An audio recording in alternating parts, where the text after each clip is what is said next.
পরবর্তী নির্দেশ না দেওয়া পর্যন্ত এখানে কোনো কাজ করা যাবে না। সবাই চলেন তাহলে। রাতুল সাহেব, তাহলে আসি।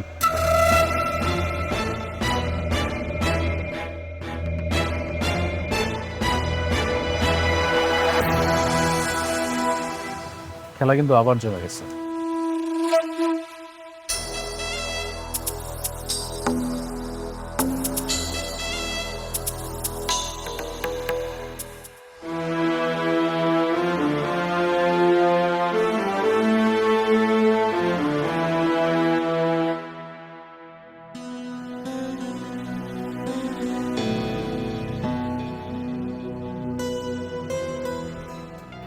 আমি বলবো কি, আপনি আর একটু ভেবে চিনতে সময় নিয়ে সিদ্ধান্তটা নেন। আমি বারবার বলছি, এই অপারেশনটা খুবই ক্রিটিক্যাল একটা অপারেশন। আর তাছাড়া আপনি তো জানেন আপনার শরীরে আরো কিছু প্রবলেম আছে, হ্যাঁ, যে কারণে এই অপারেশনটা আপনার জন্য সত্যি খুব রিস্কি।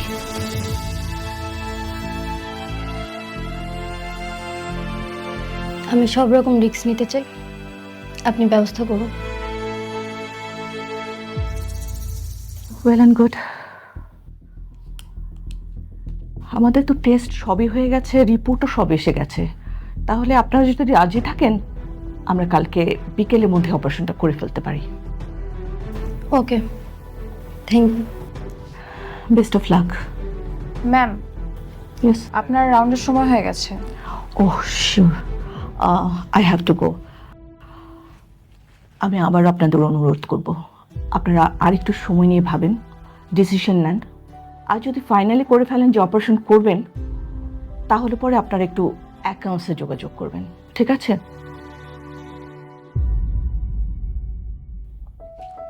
আমাকে উঠতে হবে, চলো আসি।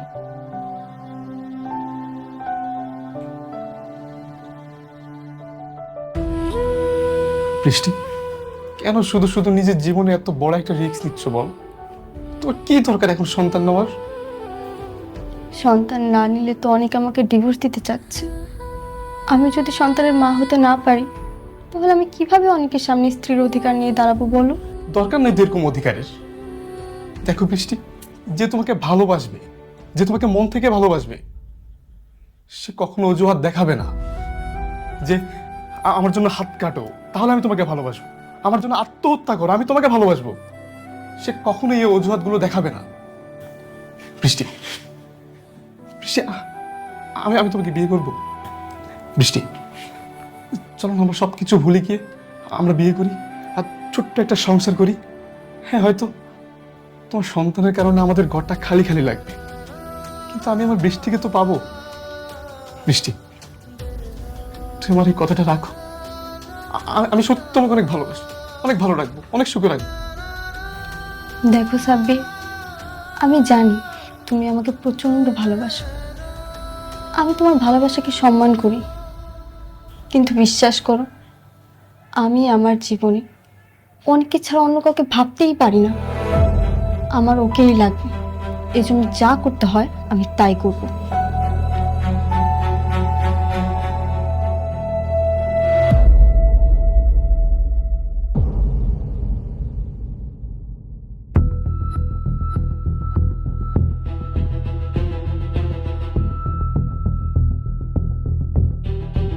ম্যাডাম, আমাদের প্রজেক্টে তেমন কোনো সমস্যা নেই, তারপরও এমন কাউকে দিয়ে উপস্থাপন করা দরকার যিনি সবকিছু বোঝেন। আপনি ঠিকই বলছেন, অনেক এই জিনিসগুলো খুব ভালো বুঝতো, তাই না? ম্যাডাম, আমি অনেক সাহেবের কথা বলতে চাচ্ছিলাম, কিন্তু আপনি রাগ করেন কিনা তাই বলিনি। না না, রাগার কি আছে, কাজের জন্য যদি লাগে বলা তাহলে তো বলবেনই। কিন্তু আমি ভাবতেছি আমাদের প্রজেক্টটা রান করবো কেমনে কোন তো? দেখুন ম্যাডাম, যদি সরকারি কাউকে পয়সা দেই তাহলে এটা রান করা খুবই সহজ, কিন্তু আমরা সেটা দিতে চাচ্ছি না। আমরা সঠিকভাবে যেতে চাচ্ছি। আপনি একটা কাজ করুন, আপনি অনেক সাহেবকে ফোন দিন, আমি তাকে বুঝিয়ে ব্যাপারটা বলবো। না না ম্যানেজার আঙ্কেল, এটা কেমন দেখায় না? ওই বারবার আমার কাছে আইছিল, আমি বারবার অপমান করে ফিরাই দিছি। এখন যদি নিজের প্রয়োজনে ডাক দেই কেমন স্বার্থপরের মতো হয়ে যাবে না? না না ম্যাডাম, কিচ্ছু হবে না। আপনি ওনাকে ফোন দেন, আমি বুঝিয়ে বলবো।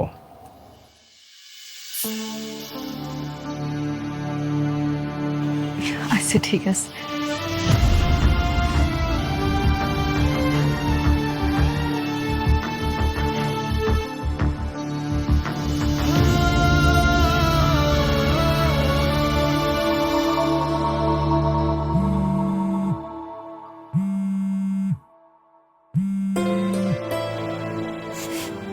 মেঘলা, কেমন আছো তুমি?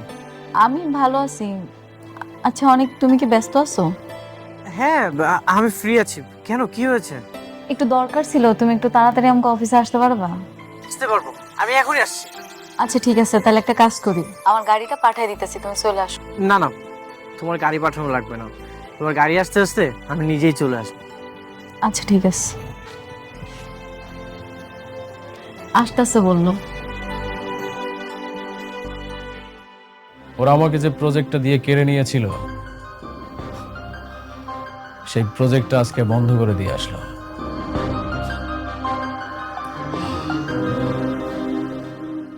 Very good. এভাবেই আস্তে আস্তে ওদের সবর মারতে হবে। মেঘলা ভেবেছিল মনে হয় আমি ফুরিয়ে গেছি, কিন্তু ও জানে না এই রাতুল রাজ কি জিনিস। অনেকে বড় কোনো শিক্ষাই দিতে পারলাম না। যতদিন তা না পারবো ততদিন আমি শান্তি পাবো না রাতুল। তুমি একটু ধৈর্য ধরো, ও তো এমনিতেই একটা বস্তির ফকির, ওর হিসাবটা না হয় তোলা থাকলো। বাট বি কেয়ারফুল রাতুল, ভেবে চিনতে আগাতে হবে। মনে রাখবে, শালিমা গ্রুপ বেশ শক্তিশালী। একটু 19-20 হলে উল্টো আমাদের গলায় কিন্তু দড়ি পড়বে, কথাটা মনে রেখো। আপনি এই বিষয়ে কোনো টেনশন করবেন না কেন, আমি একদম হিসাব নিকাশ খুব সুন্দর করে কষে তারপর শালিমা গ্রুপকে ধ্বংস করতে নেমেছি।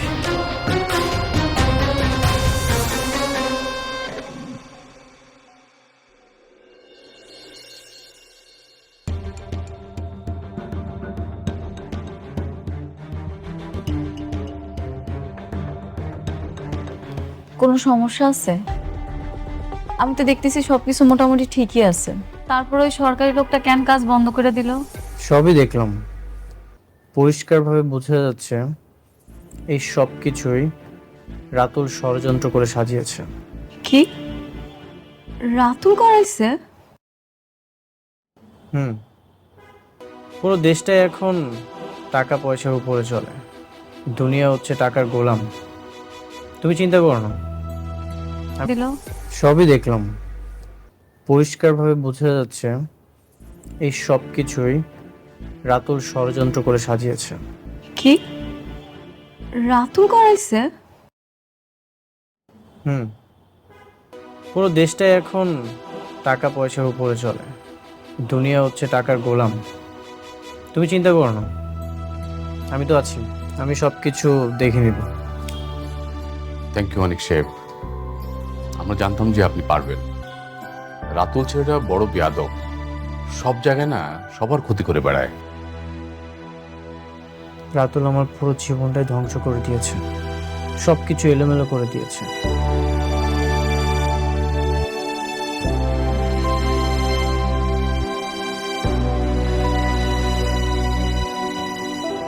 আপনি জানেন, আসলে তাড়াহুড়া করে ওরকম কিছু করতে পারি নাই, তোমার জন্য হালকা একটু নাস্তার ব্যবস্থা করছি, নাস্তাটা করে নাও। কি ব্যাপার এভাবে হাসতেছো যে? তেমন কিছু না, অনেকদিন পরে তুমি আমার উপর নরম হয়েছ, এই জন্য ভালো লাগছে। আমাদের প্রজেক্টের ঝামেলাটা শেষ করতে হইব, যত টাকা লাগে আমি দিব, তারপর আমি চাই এই প্রজেক্টের ঝামেলাটা ঠিক করতে। আমি তো আছি, কিচ্ছু হবে না।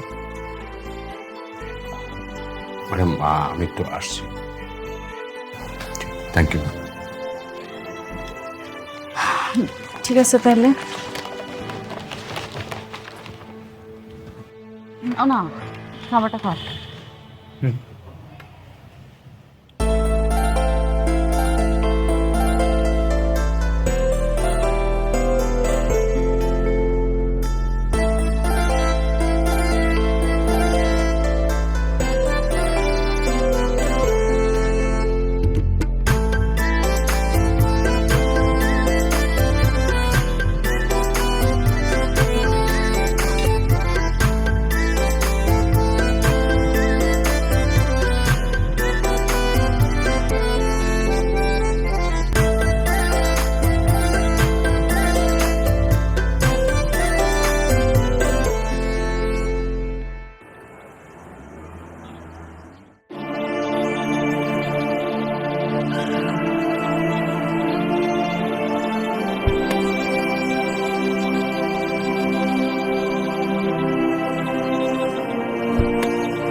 হলো, তুমি কোথায় যাচ্ছ?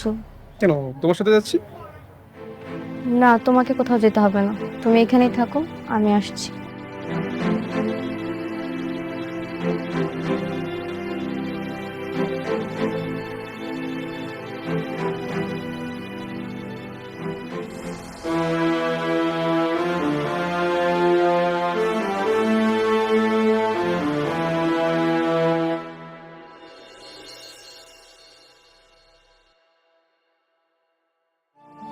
আপা, আপনি আইছেন?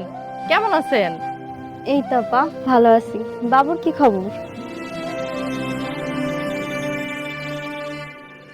আর কোয়েন না, আমাকে রাজপুত্র শুধু দুষ্টামি করে।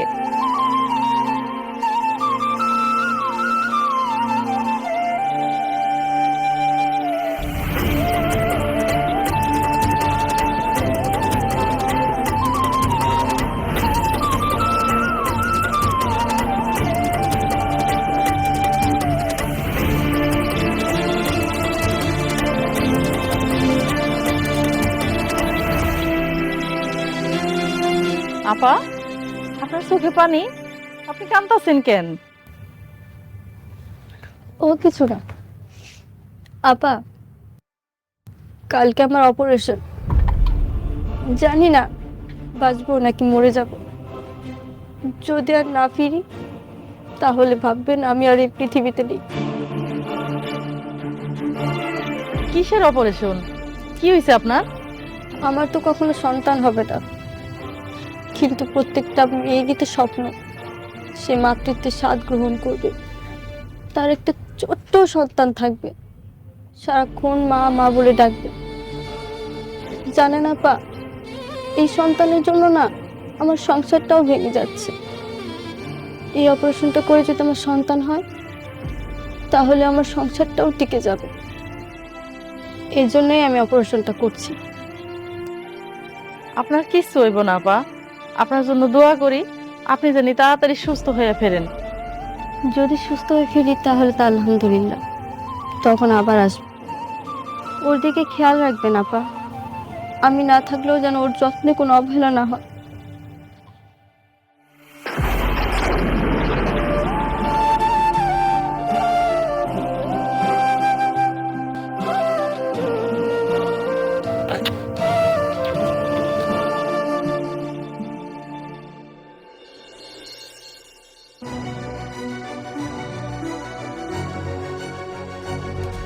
আমি সব কিছু ঠিক করেছি। ওরা ডিজাইনটা নকল করার চেষ্টা করছে। আমি সব কিছু আবার নতুন করে বের করেছি। তার মানে কালকে থেকে কাজ শুরু করতে পারবো, তাই তো? হ্যাঁ, আমি তাদেরকে চ্যালেঞ্জ করেছি, কাল নতুন করে তদন্ত হবে আর আমি সেখানে থাকবো। তাহলে তো খুব ভালো। একটা কাজ করি না হয়, আমিও যাবো। কখন যাবা তুমি? আমারে কও, আমিও যাবো। ঠিক আছে, আমি তোমাকে সময়টা জানিয়ে দেব। দেখো মেঘলা, তোমার কাজ মানেই তো আমার কাজ, তাই না? ভাবছিলাম কালকে আমি আমার সন্তানের কবরটা দেখতে যাব, কিন্তু একটার পর একটা ঝামেলা হইতেই আছে।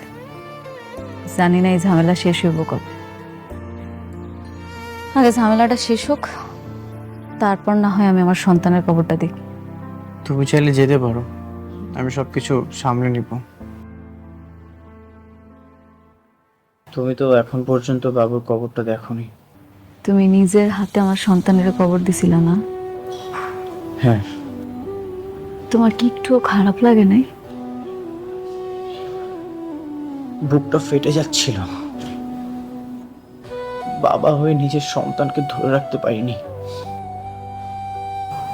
পৃথিবীতে বাবার কাঁধে সন্তানের লাশ, এর চেয়ে কষ্ট হয়তো আর কিছু নেই।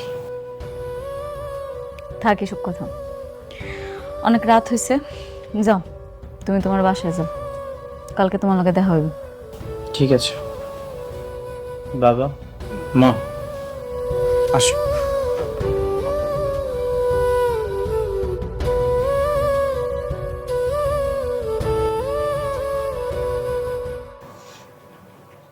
আমার তো কালকে অপারেশন, জানি না বাঁচবো নাকি মারা যাব।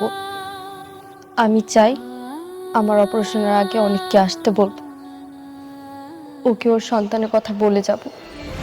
অনেক আর মেঘলার সন্তান যাতে সুখে দুঃখে একসঙ্গে থাকতে পারে। না না এটা তুই কেন করবি? হ্যাঁ, তুই যদি এটা করিস তো আমরা সবাই আবার একই বিপদে পড়ে যাব। থানা, পুলিশ, ঘৃণা, সবকিছু। কিন্তু বাবা, এটা যদি আমি না বলি তাহলে তো আমার মৃত্যু হলেও আমি শান্তি পাবো না। বৌমা, তোমার মরার কথা কেন আসছে বলো তো? তুমি একদম সুস্থ হয়ে যাবে, কিন্তু তো হয় বৌমা, তুমি আর যাই করো অনেককে এখন আসতে বলো না। মানে হয়েছে কি, এই কথা জানলে কিন্তু আমাদের সবাইকে জেলে দেবে। তাই বলে কি ওরা ওদের সন্তান থেকে দূরে থাকবে? বেঁচে থাকার পরও মৃত ভেবে দিনের পর দিন পার করবে? বৌমা, তোমার অপারেশনের আগে অনেককে কোনো কিছু জানানো দরকার নাই। অপারেশন যখন সাকসেস হয়ে যাব, তোমার তো বাচ্চা এমনি হইব। হ্যাঁ, তখন কিন্তু আবার অনেক তোমাকে গ্রহণ করবে না। এই জন্য বলছিলাম কি, যেটা গোপন আছে সেটা গোপনই থাক। হ্যাঁ মা, এখনই অনেককে কিছু জানানোর দরকার নাই। যেহেতু বিষয়টা গোপন আছে, গোপনই থাক। আমরা সময় সুযোগ বুঝে অনেককে বুঝিয়ে বলবো।